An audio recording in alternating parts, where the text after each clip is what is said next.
Happy New Year, everyone. This is Jim the Keys Bartender coming to you from the beautiful Florida Keys. How was your New Year's? It was a relaxing one here. It's a beautiful day. I guess I should... I'm looking out the window. I guess I'm looking out the window right here. We have a cold front moving in. Not as cold as your neck of the woods, I imagine. Most other places. I mean, some of the listeners, I do have a decent amount of listeners down here, but it's not, I'm not going to talk about the weather, right? You could just imagine what it's like here right now. I'm just going to say it's sunny and about 78. You know, but there's other things we got to put up with down here, like humidity and all that shit. But New Year's is upon us. It's 2022. And by my calculations, it's episode 551. And I'm going to be targeting 1 million downloads for 2022. I do appreciate you for listening. I wonder how your New Year's Eve went. And I'll tell you a little about mine. Down here, usually New Year's Eve and the day and night, it involves water. People are on boats, they're waterside, they're watching fireworks near the water, they're fishing, they're doing all sorts of things. It is that temperate down here most of the time. Sometimes it gets a little cooler, but most of the time it is beautiful on New Year's Eve. And this year was no exception. But the one exception is we didn't have any fireworks in our part of Key Largo. There was an exclusive resort down here where they had fireworks, which it's close enough to the surrounding areas, but there's not a lot of parking down where they had it. But normally they used to have it up near, we go by mile markers in the in all the Keys, matter of fact. And Key Largo goes from 108 down to mile marker, and it goes a little further north. There's a little spur of a community in North Key Largo called Ocean Reef, and along there. But it goes for about, almost 25 miles down the old highway. But in north or central Key Largo, we used to have fireworks near the Caribbean Club, the old Keysy kind of bar, and there's a couple restaurants there, and the restaurants would band together as long as one of the hotels too, and they would fund a fireworks display. But recently, the local family that owned several of the restaurants sold their restaurants, and we have a new owner there, and the new owner doesn't sponsor the fireworks, which I can understand. If they're not a part of the community, they don't really need, it's not, having fireworks is good for that one night, but you usually don't recoup the investment you make over one night. So usually it's almost like a gift to Key Largo when someone pays for those professional fireworks. We're not talking about the ones that your uncle puts on in the driveway. In Key Largo, they have a store that sells fireworks. It's legal to sell fireworks in Florida. There's we call it the loophole, is the agricultural loophole. And people sign a sheet when they buy fireworks that they're using them to scare off birds and some from crops. I think that's pretty much the way it is. The loophole, you're not supposed to be, they're illegal to use them generally unless in the agricultural industry. I know that sounds kind of crazy, but it's one of those things, and people don't do anything to change that. The same store that's down here, though, Phantom Fireworks, they have the same thing. They had it years ago up in Pennsylvania, and fireworks were illegal in Pennsylvania too, but you can sell them saying you're from out of state. You could buy them. You'd sign something. I don't know how that worked in Pennsylvania. But people get their own fireworks and things like that, and they were doing them. And we had fireworks at the bungalows. It was a beautiful night. And you heard me speak on a previous show that this is what I guess it's not sweetly called. It is called Hell Week. And it's when our busiest week during the year, the busiest time of the year is the busy season, which was normally between near Valentine's Day going up to Easter, Mother's Day. Some of the nicest weather we have down here, and just the higher traffic volume we have where all the tourists are coming down here. So, but the tightest, where every place is maxed out, seems to be between Christmas and New Year's. And that was... We'll find out afterwards what it is, the after action report. But the restaurants, and I've heard other people say this too, they didn't seem that busy. And if all the hotels are sold out and the hotels aren't efficiencies, I was wondering how the people ate if they didn't eat in restaurants. Now, if more people stayed in rental properties, that would make a lot of sense because, rental properties, you have your kitchens and they have cooking implements and all this stuff and people going to shop. There were tons of people in the supermarkets.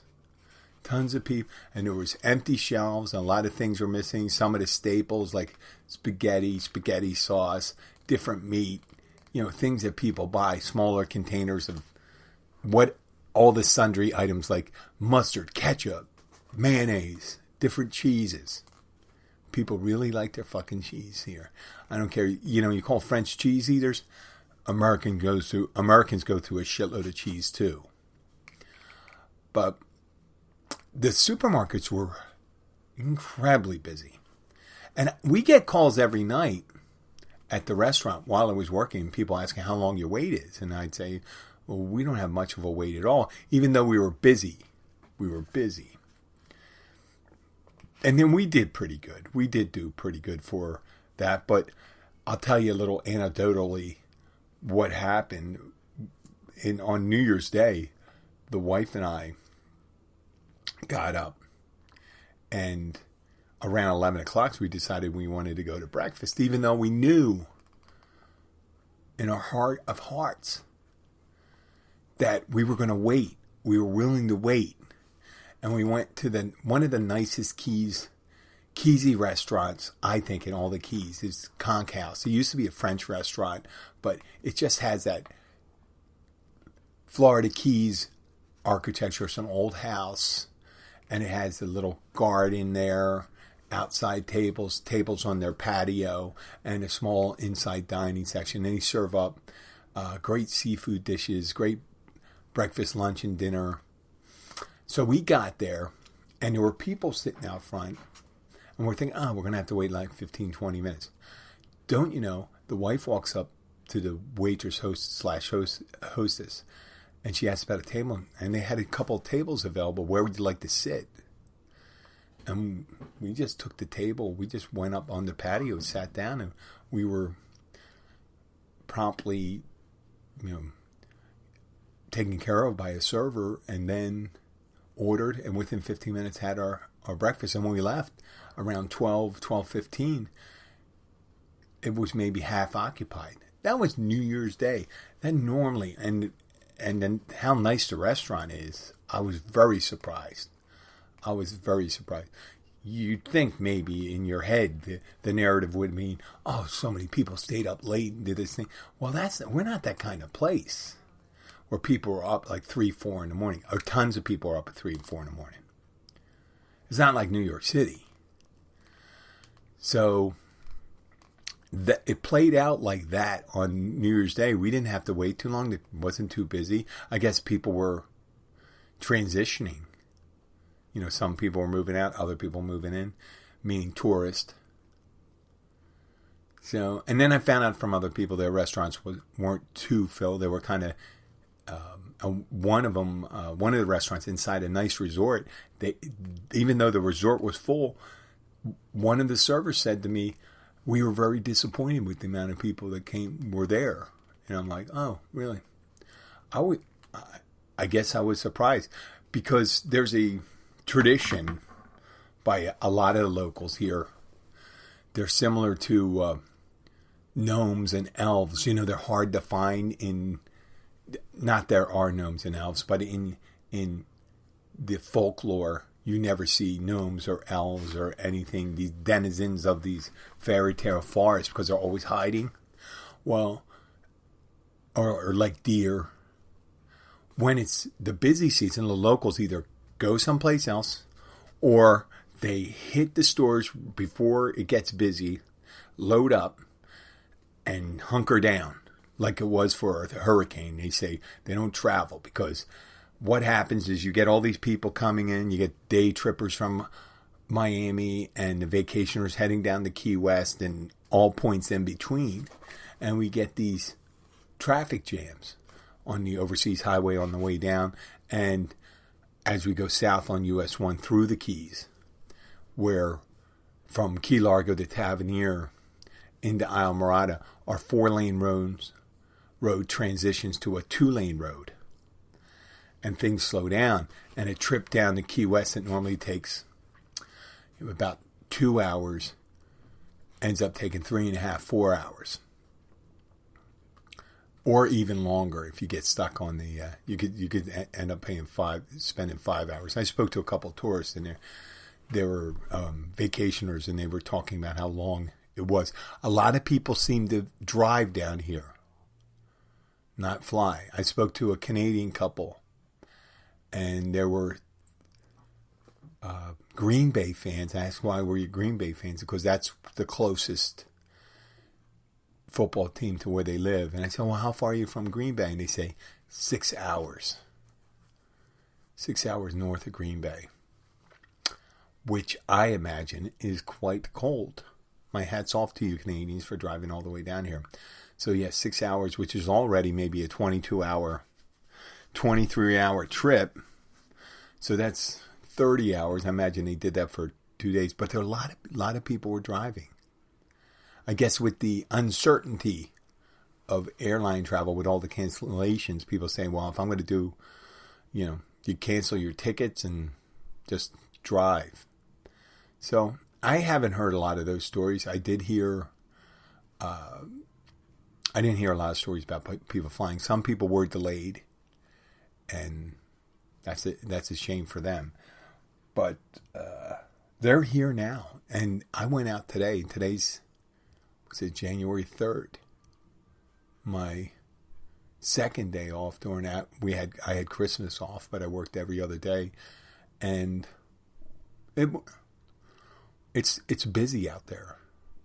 There was tons of people. I taught my spin class this morning. There was about 12 people in there, and that's the max in my post-COVID world now. In the spin class, instead of having 20, we're down to 12 as the max amount of people in there, and they reinstitute the mask.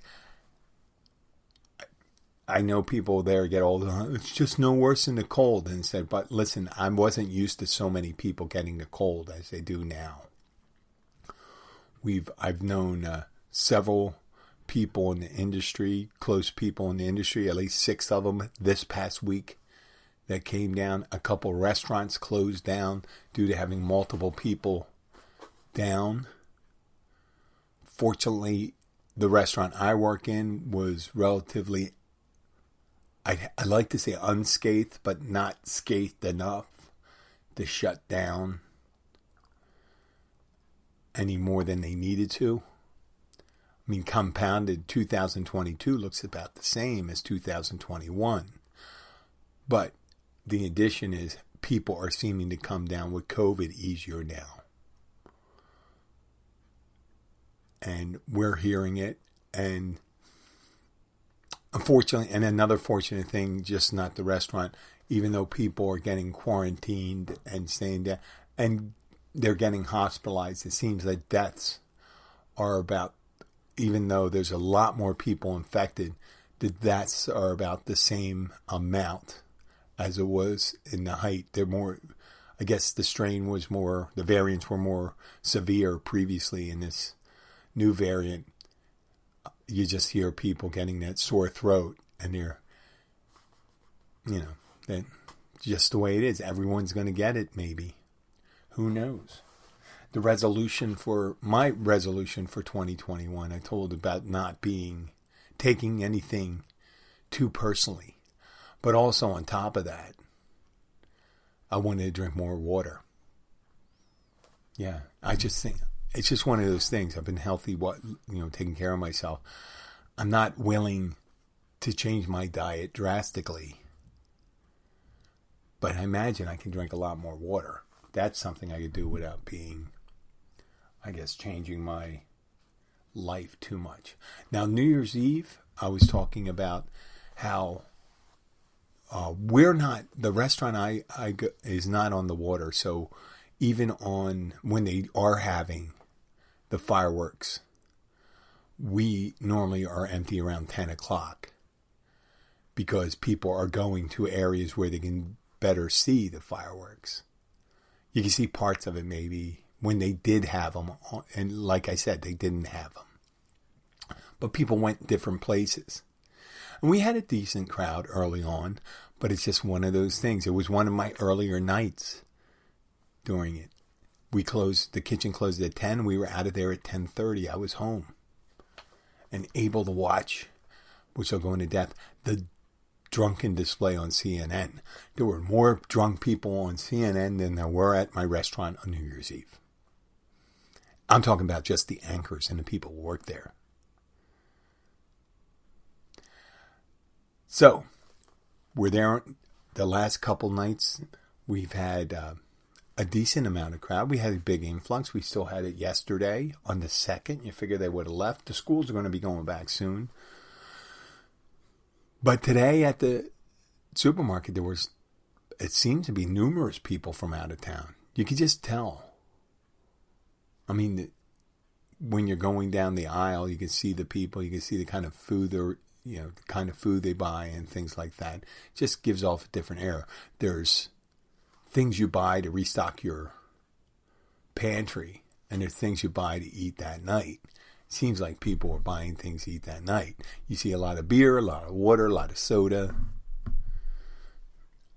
Not a lot, tons of healthy stuff. The locals load up on vegetables, meats, staples. You see potatoes. They're more into the produce section. And then the vacationers, they're going to get a lot of bread, hamburgers, hot dogs, things from dairy, eggs, bacon, which I guess everyone gets. We're not doing as much bacon as we used to. We might do bacon like once a month now. I guess that's an improvement. So let me talk again about that New Year's Eve. We had some people come in, and I guess they were going to celebrate at home, but they come and eat, and then they came over a group of 6. There are, I guess the gentleman, I've seen him, he's been down here for quite a few months. I wonder if he's year-round or just a seasonal, but he came in with his family, I guess relatives. It didn't look like his children, it looked like friends or family or something like that, and his wife. And they're sitting having drinks at the bar, and they want to get a picture taken. And it was relaxing enough. Normally I wouldn't be able to hang out. I said to him, do you want me to take a picture for you? And they say, yeah. And normally when I do that, would you like a picture? I would take a picture of myself. I try to take a couple pictures and put it on there and smile. And then hand it back to him. And for the right people, it's funny. I've never had anybody offended, but I usually read people pretty good nowadays. So they're smiling, nice people and stuff like that, and getting their picture, and they're saying, "Oh, the flash is making it smoky. Can you?" When they're doing it selfie style. So they asked me to take a picture, and they said, could you? And then after I took a couple pictures with the flash on, they said, could you flash? And I said, yeah, sure. And so I pulled my shirt up, and one of the ladies started choking on her drink. She was sipping her drink. I don't know why she was sipping the drink while I was taking her picture, but she must have went up her nose.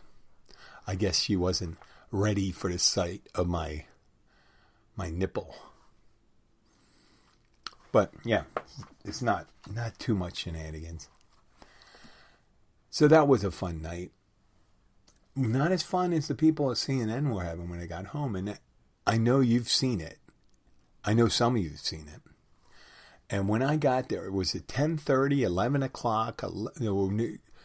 We were switching between Miley Cyrus and Pete Davidson's show. I guess because of new COVID restrictions, Miley Cyrus was hosting a New Year's Eve party in Miami, and she asked Pete Davidson to come in and join to help out when they brought some Saturday Night Live writers and Lauren Michaels, the producer, and we were watching that, but we kept on flipping back to CNN to see the New York City, the ball drop.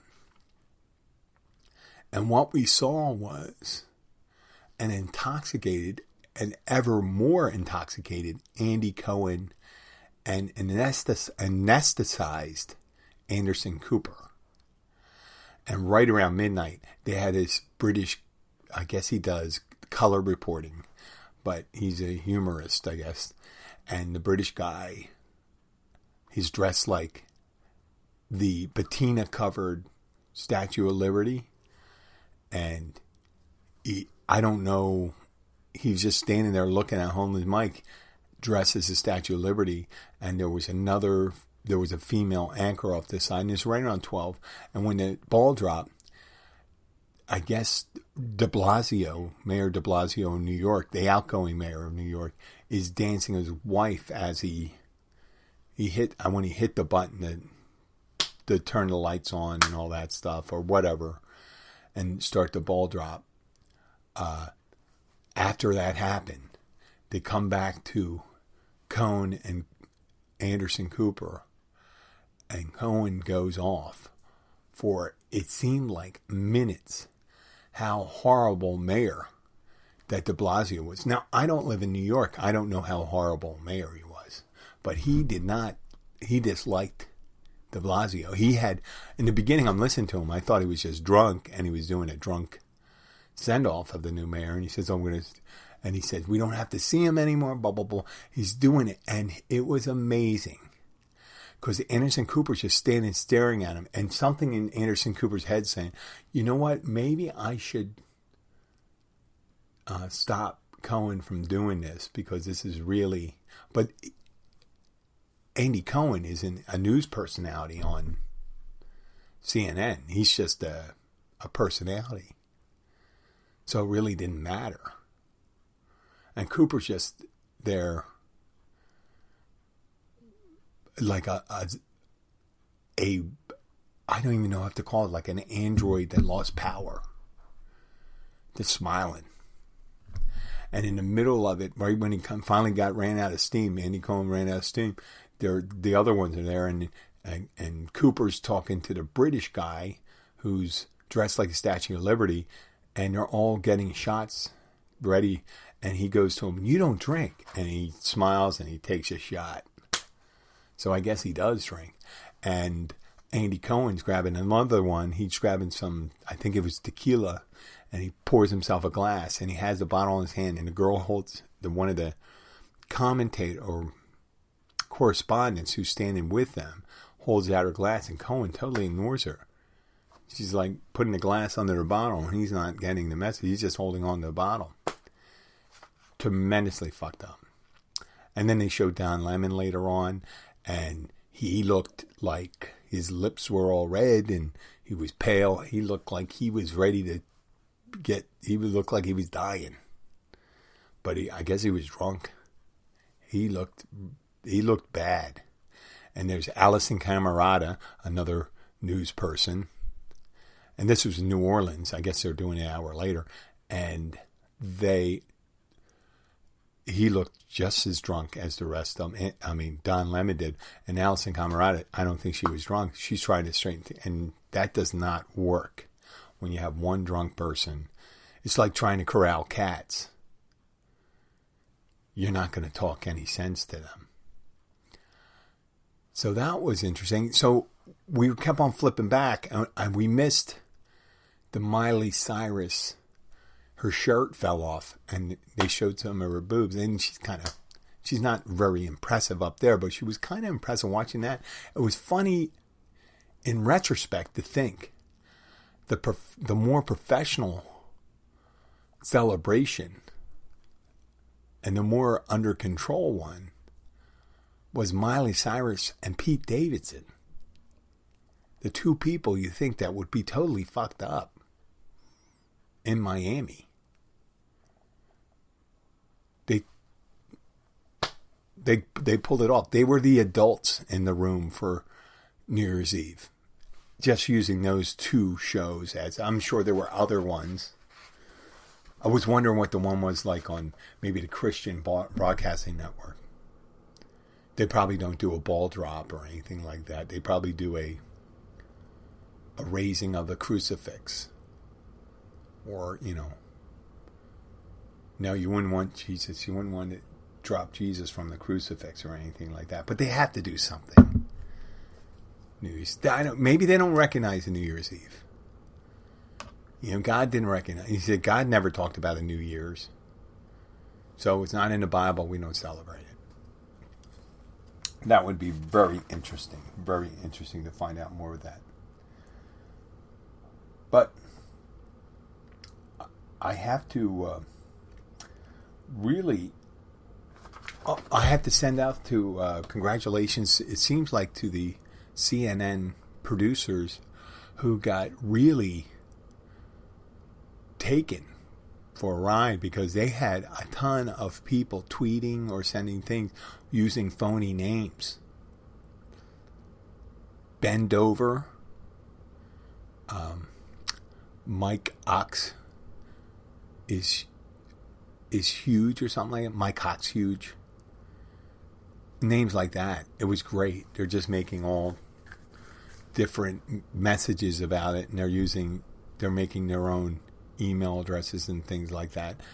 And I guess the CNN producers or the people that put it on were just, if your anchors are drunk, why wouldn't the people doing the show be drunk? I'm sure they're drinking in the control room. It's one of the time. I guess I used to think that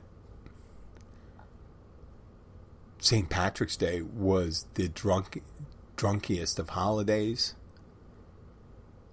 because of the focus on drinking. But New Year's Eve and CNN, hey, listen, you may not like CNN. I do. I enjoy their reporting. I'm a CNN guy, or BBC or MSNBC. I understand what's commentary and what's news. You got to watch the two things. But they really, I'll tell you, they went all in on drinking for CNN. I don't see them doing any of these. I see some of these companies that, Mothers Against Drunk Driving and any commercials for Please Drink Responsible will not be shown on CNN for a short time after that display. I've done a podcast. What was it? It would be 2 years ago this upcoming summer with a friend of mine, Josh. Josh, he is now, where is it, Josh? I think he's in North Carolina right now or someplace. And we were drinking. I had bourbon, and I got toasted. As a matter of fact, the episode, I don't think the episode ever aired. I was so embarrassed by, I couldn't even listen to it. I deleted it. I bet there's a way to recover it. I should have saved it. That probably would have been my homage to CNN. That doesn't happen now. And you people might be listening and saying, Jesus Christ, is this is the way he acts when he's not drinking? Yeah, that's the way I act when I'm not drinking. Because you're kind of fucked up.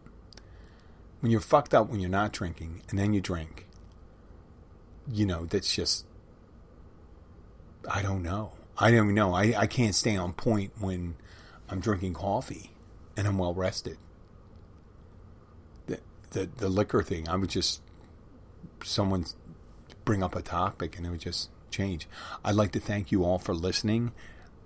It is the beginning of new. I announced my goal, 1 million downloads for 2022. I'm not into numerology. We did do, the previous 2 episodes ago, I talked about how the calendar is an arbitrary calendar and then there's better ways to track days. A matter of fact, it was funny, they said, the wife, when I was coming back from the gym today, my wife asked me to stop by a store and get a calendar because even though she has an iPhone, and we all have smartphones, she still uses the calendar to mark things like important dates, like doctor's visits and things like that. And me, the oldest person in the house, does not do that. I just put it right on. I told her, I said, you could put it on your calendar on your phone and you can send yourself an email. So, and then you send yourself alerts. You can send yourself phone calls. You could do almost anything. But this 2022 we got some significant, I guess some of the people in the numerology, we got February 2nd coming up, which would be 222022, or written 2222 in that block form where you do a month date. Well, it doesn't really matter, does it? That'll be it for, and until, 2000, for the twos. Yeah, someone's going to have some religion or some cult will certainly have a field day for that date. They certainly will. Someone's going to point it out. And I get that all the time not just when were you born? And they go, are you going to do the astrology or are you trying to figure out if I remember shows? Are you trying to get my age? And invariably, it's always astrology. And I say, oh, so a star cluster thousands of light years away will determine what my personality is like. Not my upbringing or my environment. Makes a lot of sense. Oh, and before I sign off, I was introduced to I wouldn't call it a phenomenon, an anomaly or a pop.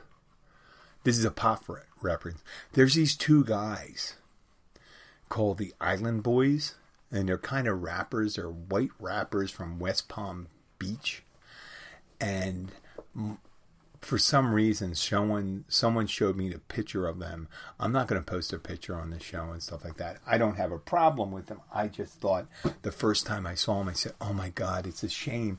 These 2 guys are developmentally. I thought in my head when I saw them, they're 2 developmentally disabled guys in a pool doing some rapping, and their hair's all fucked up, and they got face tattoos and stuff like that. And I said, oh my God, who would do this to these guys and stuff like that?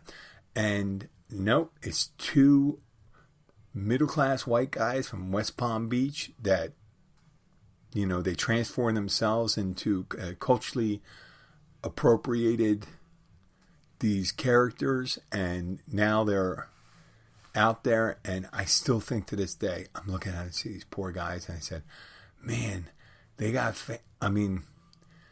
how important is fame for you? But if you got to take a look at these Island Boys, see how desperate are you for attention? If you're that desperate with all the face tattoos, the hair thing they do to themselves, the hair, you're going to see the hair is outrageous. But then I'm thinking how they're going to combine. I mean, you hear about Duck Dynasty, and those guys are actually used to be kind of like upper class. That's a misrepresentation. They used to wear their polo shirts with the pop collars and the haircuts and stuff like that. But now they got the long beards and stuff like that. But 20 years ago, they weren't that. So these island boys, man, just look at them saying, how greedy are you for fame? What are you willing to do? Are you willing to get your face all tatted up and fuck up your hair and have people think you're like that? There you go. I mean, Paris Hilton did it. She didn't do it for money because she already had money, so she did it for fame. And it turns out she's probably intelligent. I don't think these guys... I mean, they could be, but I don't see it. You always see someone, years later, like Marshall Mathers. I think that's Eminem. A very intelligent, in touch guy now. In the beginning, you think you heard his stuff. And, when years ago I was younger, so I didn't have that view of him.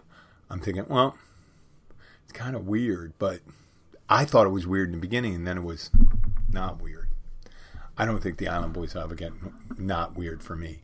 I'd like to thank you for listening. Please keep in mind those downloads really help, and keep it up. Thank you to all my listeners in the United States and all over the globe. Thank you very much, and goodbye. Let me get the music on here.